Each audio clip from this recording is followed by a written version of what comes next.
Nandito ako sa Japan ngayon at titikim tayo ng Japanese convenience store snacks. Hulaan nyo kung saan ako pupunta, walang ganito sa Pilipinas. Grabe, the best talaga ang 7-Eleven sa Japan. Parang lahat ata ng gusto mong bilhin nandito na. Sobrang dami! Let's try this Ano kaya to? Mukha siya mochi. So, let's buy. Oh, may brulee sila guys Siyempre, add to cart. Parang sikat din to. Kainin natin guys, tara. Add to cart. Yakult ba to? Ang laki ng Yakult nila dito Add to cart. May Japanese Arigato. Tikman na natin. Una natin titikman itong pudding.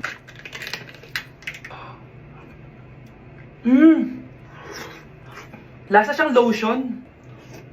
Lasang lotion na! I'll give it 6 out of 10. Next, chips na lasang spinach pizza. Parang maanghang siya. Kalasa nga guys. Sarap. 7 out of 10 to. Kamay. Sa mga drinks naman, so first, ito. Alam niyo yung sa Kmart, yung banana na nalagay ko dyan. Ganun yung lasa niya, pero hindi masyadong matamis. So, 7 out of 10.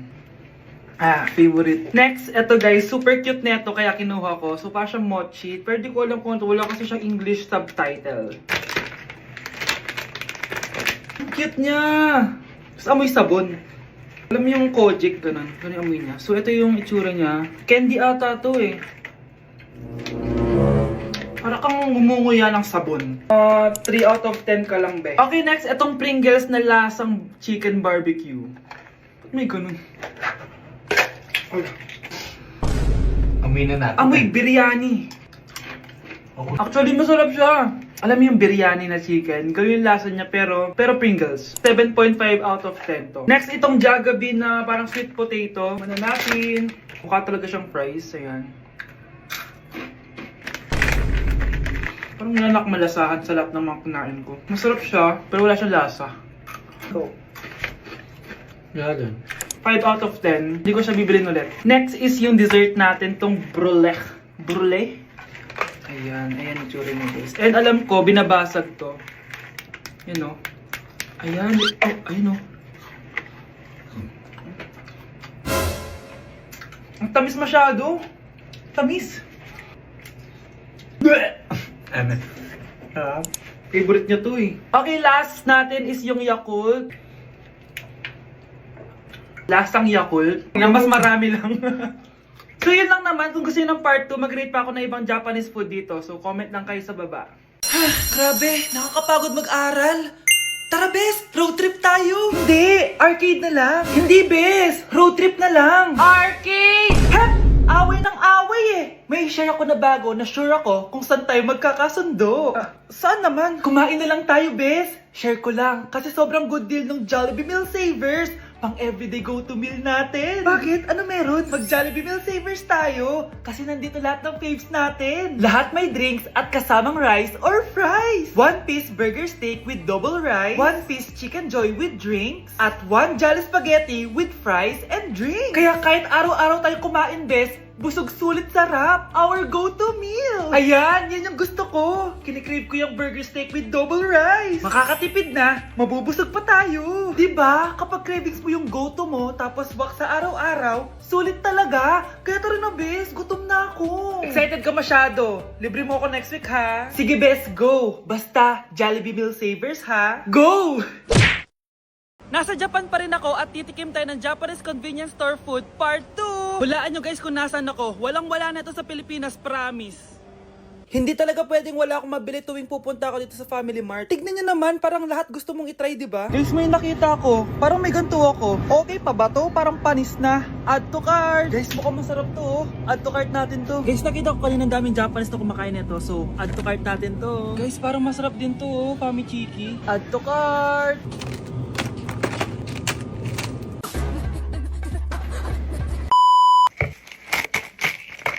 Tikman na natin! Una natin titikman na itong mukhang baya. Bakit kaya ganito kulay niya? Ito yung amoy niya, amoy mani. Unang kagat. Masarap siya pero lasa siyang mani. Masarap siya. Sarap siya. 7 out of 10 to. Next natin tong Famichiki. Tignan nyo guys, grabe. Walang buto to The best! Pupunta talaga ako ng Japan para lang dito. Buhay ko out of 10 to, guys. Next, mag-drinks muna tayo. Sarap. Wala akong masabi. Ang sarap niya. 10 out of 10 to sa akin. Ang daming Japanese na kumakain nito kanina, so try na natin kung masarap ba talaga. Yung simple natik mo. Para siya marshmallow. Ayos din yan. Masarap siya pero medyo matamis siya. Mahilig sa matamis. Sarap! Okay. Next natin itong palaging kinakain ni Honey Bunch. So para siyang pandesal na may feeling sa loob. Dami pala niya. May laman siya, guys. You know? Masarap siya pero wala siyang lasa. O yun naman, magko-comment na naman masarap pero walang lasa eh. I'll give it 7 out of 10. Next natin tong parang mushroom na parang chocolate din. Next natin tong Ganito yung itsura niya.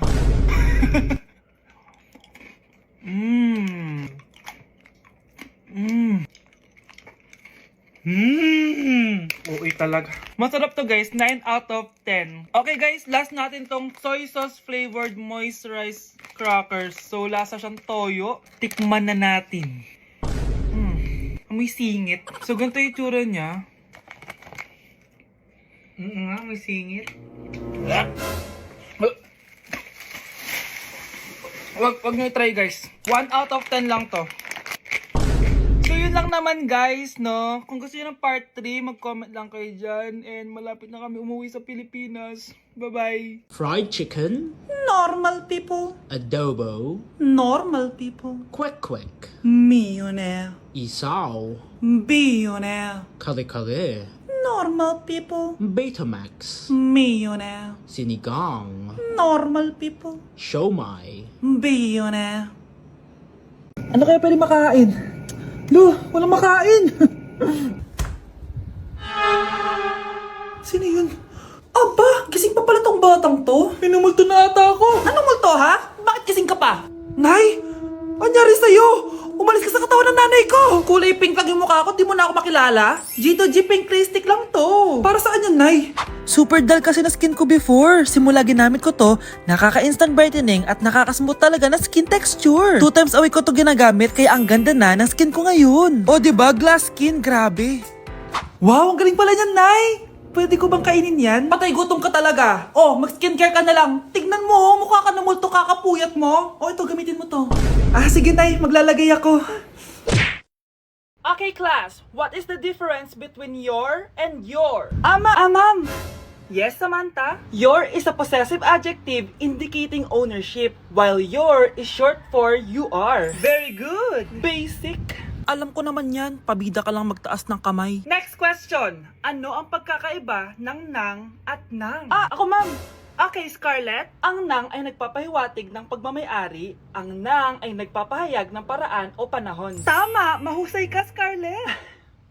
Sobrang dali lang naman ang tanong eh. Next question. 10 points ang makakasagot neto. What is the biggest organ of our body? Ma'am ako, ma'am! Akin lang tong 10 points na to. For sure, hindi mo naman alam yan. Yes, Samantha. Nauna ka kay Scarlett. Ang biggest organ of our body is stomach. Mali! Okay, Scarlett. Lungs po, ma'am. Wrong answer. Wala na bang gusto sumagot, class? Ma'am, ang biggest organ of our body is skin. Correct! Tignan niya si Kyle, oh. Kahit di nakikinig sa akin yan, tama ang sagot niya. So, Kyle, paano mo nalaman ang sagot? Yun po kasi sabi sa Google eh. Bes, bakit ka absent kahapon? May pinuntahan kasi ako, Bes. Ano yan? Ba't mo tinatakpan yung bibig mo? Mabaho ba yung hinga mo? Ano kasi eh. Hala, naka-braces na si Scarlett! Kaya siguro absent siya kahapon. Bes, magkano yung braces mo? Di ba mahal yan? Rich kid ka siguro. 5K lang to, pero naka-promo kasi sila, kaya 3K na lang. Ako na rin nag-change ng rubber kasi kamahal man. Nandito ba si Scarlett? Present po, ma'am. Anong present? Ayusin mo nga magsalita. Sorry ma'am, di po kasi ako makapagsalita na maayos. Masyakit po kasi yung braces ko. Ay wow, kala mo talaga. Anong ginagawa niya? Over naman sa pakita ng brace? Bes, ano yan? Ba't ganyan ka mag-tiktok? Siyempre para makita ng mga friends ko na may braces na ako. Ganon? Tsaka para ma-ROI ko na din to, no? Sige, Bes. Ang fresh ko today. Anak, sali mo naman ako dyan sa selfie mo. Sige na, tara. 1, 2, 3. Ayan! Oh, sige na anak, magluluto na ako ha. Ba't wala si nanay dito? Bes, sira na ata tong phone ko. Bago lang yan na, anyari. Nag-selfie kasi kami ni nanay pero sa picture, ako lang yung nandun. Ha? Posible ba yun? Yun na nga eh. Try mo kaya picturean nanay mo na mag-isa lang siya.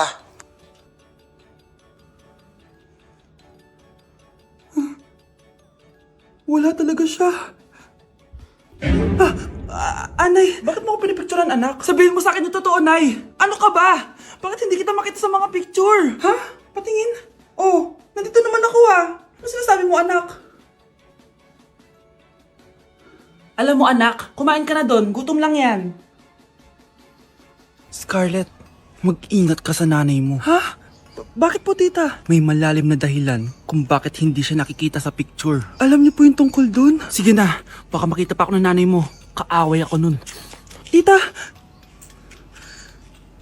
Oras na para malaman mo kung sino ka talaga, Scarlett. Mukha ka na namang stress, anak. O eto, mawawala yung iniisip mo. Ano to, Nay? Gatas lang yan, ano ka ba?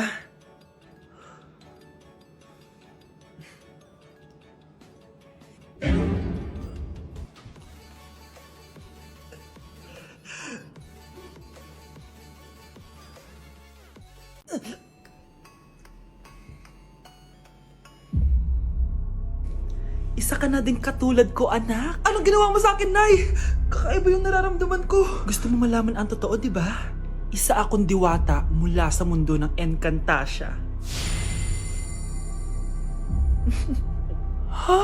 At isa sa kapangyarihan ko ay ang manipulahin ang picture na nasa cellphone mo. Bakit yung mula sinabi sa akin, Nay? Dahil ngayon ang tamang panahon, anak. At nasa katawan mo na ang kapangyarihan na para sa'yo. Pero paano ko malalaman kung ano yung kapangyarihan ko? Ikaw ang tutuklas niyan, anak. Ano kaya magiging kapangyarihan ko? Baka nagiging invisible ako.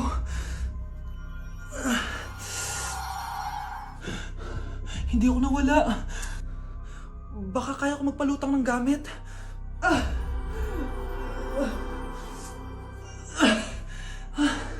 Hindi lumutang. Ang hirap naman neto. Baka kaya ko tumagos sa pintuan. Aray, aray, aray. Aray. Natatay ako.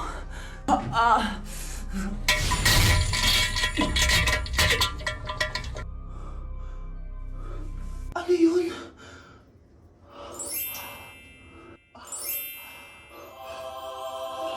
Ito ba yung kapangyarihan ko? Tumain ng ginto?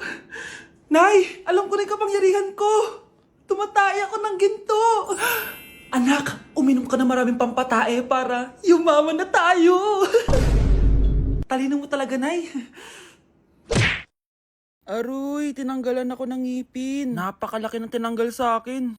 Hello guys! Kung napapansin nyo, naka-brace na naman ako. Ilang araw din ako di makakain na maayos dahil sobrang sakit niya guys. So bakit nga ba ako nagpa-brace ulit? Fun fact lang guys, 6 years na ako naka-brace before. Pero di pa rin na-address yung issue sa ngipin ko. Kung makikita nyo sa picture guys, medyo palabas or flared yung ngipin ko. Kaya naman nag-decide na ako na magpa-brace ulit. Sabi din ng dentist ko, kailangan daw tanggalin yung 4 na premolars ko para daw pumasok yung mga ngipin ko. Kaya ngayong araw, tatanggalin yung mga premolars ko. Bago pala ako pumunta ng dentist, kumain na muna ako kasi alam ko di ako makakain mamaya. Buti na lang talaga masarap ang ulam at nakakain talaga ako na madami. Medyo kinakabahan nga ako kasi ngayon na lang ulit ako mabubunutan ng ngipin. Yung last bunot ko ata nung bata pa ako. Dahil tulog pa si Honey Bunch, di ko na siya gigisingin. Ako na lang mag-isa pupunta sa dentist. Good luck na lang talaga sa akin mamaya. So ayan, kinakausap na ako ni Doc. Sabi niya wala daw ako mararamdaman na sakit kasi may anesthesia naman daw na ilalagay. Ito pala yung x-ray ng mga ngipin ko. So yung may black dot dyan, yun yung mga tatanggalin. Kung makikita niyo din, impacted din yung wisdom tooth ko. So ipapatanggal ko din yan soon. Ito na guys, last look na buo ang ngipin ko. Kasi mamaya bungal na ako. Ayan guys, nilalagay na ni Doc yung naming cream para kapag in-inject na ako ng anesthesia, wala na ako maramdaman. Dito sa part na to, di ko na ma-feel yung bunganga ko. At thank you Lord talaga, hindi siya masakit. Parang hinihila lang yung ngipin mo ganun. Charan! Tapos na, medyo nahirapan si Doc ha. Paano di mahihirapan? Sobrang laki ng kinukuha. Rate ko yung pain niya, siguro 3 out of 10 lang. Pero alam ko mamaya pa to sasakit pag wala na yung anesthesia. Sabi ko din kay Doc kung pwede ko bang itago yung ngipin ko, ilalagay ko lang sa ilalim ng unan. Eto na guys, ang itsura ng ngipin ko ngayon, bungal ira na. Dalawa lang pala muna binunot ni Doc kasi next week daw yung dalawa pa. So yun lang naman guys, bye!